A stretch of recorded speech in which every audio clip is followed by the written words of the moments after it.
Hello students, welcome to my channel bloom with botany. Last turn पे हम लोगों ने फोटोसिंथेसिस चैप्टर को फिनिश किया था। आज एक और फिजियोलॉजी का चैप्टर स्टार्ट करते हैं, that is respiration in plants. Now आप लोगों ने एक टर्म सुना होगा ब्रीदिंग और एक टर्म होता है रेस्पिरेशन। दोनों में बहुत ही एक लॉजिकल सा डिफरेंस है। ब्रीदिंग का मतलब होता है इनहेलेशन एंड एक्सहेलेशन, मतलब हम ऑक्सीजन रिच एयर को इनहेल करते हैं, अंदर लेते हैं, और ऑक्सीजन यूटिलाइज करने के बाद उसकी कार्बन डाइऑक्साइड रिच एयर को बाहर एक्सपायर कर देते हैं। तो that physical process is breathing. Breathing में कोई केमिकल रिएक्शन इन्वॉल्व नहीं होता, बट रेस्पिरेशन पूरी तरह का एक बायोकेमिकल फिनोमेना है जिसमें हम उस ऑक्सीजन का इस्तेमाल करते हैं कार्बन कार्बन बॉन्ड्स को, सीसी बॉन्ड्स को ब्रेक करने में, और उससे जो एनर्जी निकलती है उसे एटीपी बोलते हैं, और एटीपी का इस्तेमाल दूसरी चीजों में किया जाता है।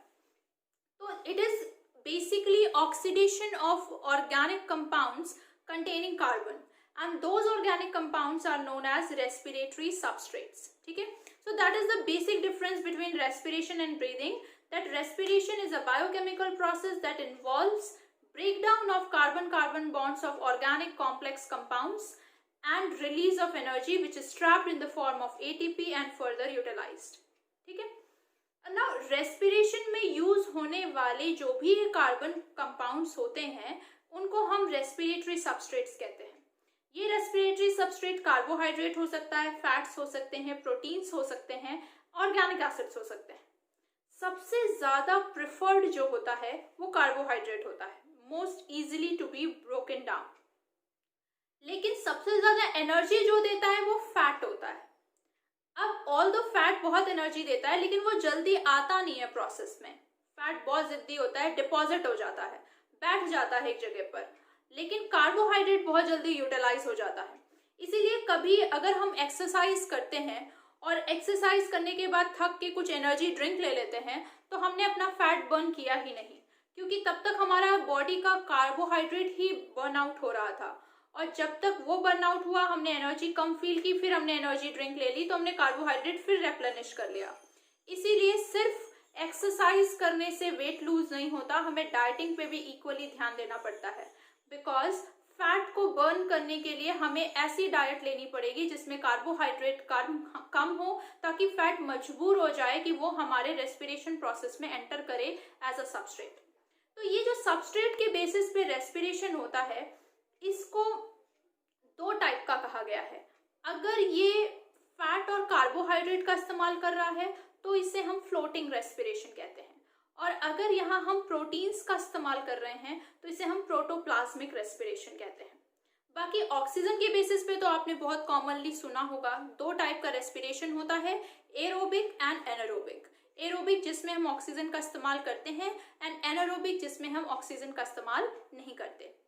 यहाँ इस चैप्टर में आपको रेस्पिरेशन इन प्लांट्स पढ़ना है। तो प्लांट में जो मोस्ट स्टेबल या कह लो कि मोस्ट कॉमनली ट्रांसलोकेटेड शुगर होता है वो सुक्रोज होता है। तो पहले सुक्रोज टूटता है इनटू ग्लूकोज एंड फ्रक्टोज, और फिर हम सारा प्रोसेस पढ़ते हैं। तो ये चैप्टर में रेस्पिरेशन पूरा आपको ग्लूकोज का बताया गया है, लेकिन इसका मतलब ये बिल्कुल नहीं है कि यहाँ प्रोटीन्स या फैट्स का डिकम्पोजिशन या कह लो ऑक्सीडेशन नहीं होगा, वो भी होता है, and these all the pathways are interconnected to each other. तो हम एक एक करके देखेंगे कि कैसे रेस्पिरेशन होगा एरोबिकली एंड एनारोबिकली, क्या डिफरेंस आता है एनर्जी के मामले में, एंड प्रोडक्ट्स के मामले में। तो लेट गेट स्टार्टेड। तो स्टार्ट करते हैं with the chapter respiration in plants.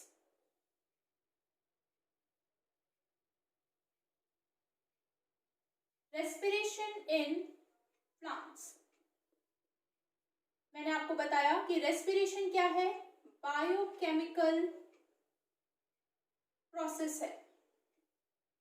क्या करते हैं इस बायोकेमिकल प्रोसेस में, ब्रेक डाउन करते हैं, किसका, break down of carbon carbon bonds of complex organic compounds, और यही जो हमारे कॉम्प्लेक्स ऑर्गेनिक कंपाउंड्स हैं, इन्हीं कॉम्प्लेक्स ऑर्गेनिक कंपाउंड्स के लिए हम वर्ड यूज करते हैं रेस्पिरेटरी सबस्ट्रेट्स.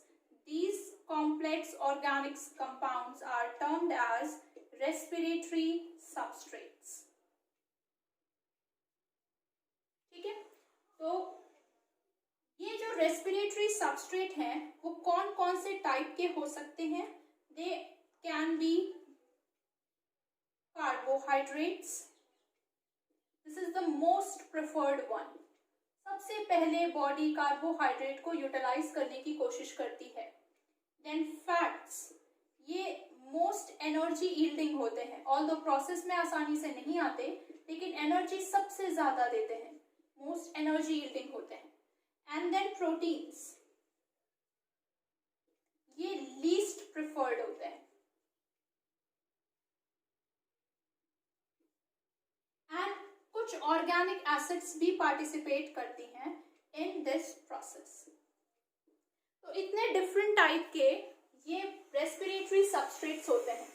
अब हम अगर बात करें टाइप्स ऑफ रेस्पिरेशन की,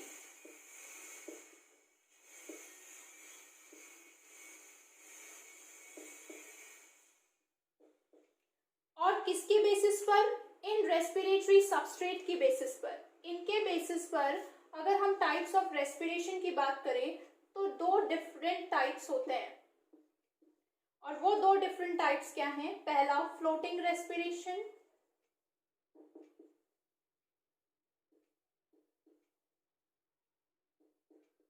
इसमें fats and carbohydrates are used.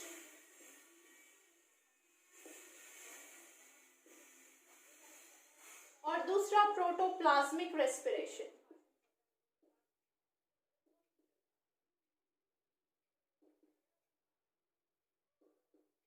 इसमें प्रोटीन्स आर यूज्ड.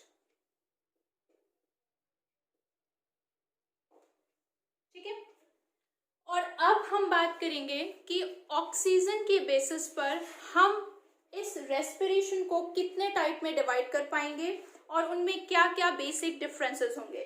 तो let's talk about aerobic and anaerobic respiration. तो ये देखिए, this is the difference between aerobic and anaerobic respiration. क्या क्या डिफरेंस होगा? एनारोबिक, जैसा कि नाम कह रहा है, कोई ऑक्सीजन का इस्तेमाल नहीं होगा. एरोबिक में ऑक्सीजन का इस्तेमाल होगा. ऑक्सीजन ना यूज होने की वजह से जो भी सबस्ट्रेट आप यूज कर रहे हो वो कंप्लीट ऑक्सीडाइज नहीं होगा, उसका पार्शियल इनकम्प्लीट ब्रेकडाउन होगा और यहाँ पे कंप्लीट ऑक्सीडेशन होगा. इस पार्शियल और इनकम्प्लीट ब्रेकडाउन की वजह से जो एंड प्रोडक्ट्स बनेंगे वो टॉक्सिक होंगे, हार्मफुल होंगे, और वो या तो होगा इथाइल अल्कोहल या होगा लैक्टिक एसिड. और यहाँ पे कंप्लीट ब्रेकडाउन की वजह से जो भी एंड प्रोडक्ट्स होंगे वो नॉन हार्मफुल होंगे. वो दो होते हैं, that is CO2 and H2O, carbon dioxide and water. यहाँ बहुत कम एनर्जी रिलीज होती है, ओनली 2 ATP, जो कि पूरे ग्लूकोज का लेस देन 6% एनर्जी होती है. और ये यहाँ substantial amount of energy release होती है, दैट इज 36 और 38 ATP, जो कि करीब 45% एनर्जी होती है ग्लूकोज मॉलिक्यूल की. यहाँ 2 स्टेप में काम होता है, ग्लाइकोलिसिस एंड फर्मेंटेशन, और यहाँ 4 स्टेप में काम होता है, glycolysis, then link reaction, then Krebs cycle, जिसको हम TCA साइकिल भी कहते हैं. इसका एक और नाम है, इसको हम सिट्रिक एसिड साइकिल भी कहते हैं. और चौथा electron transport system, ETS, electron transport system, and OP मतलब ऑक्सीडेटिव फॉस्फोराइलेशन.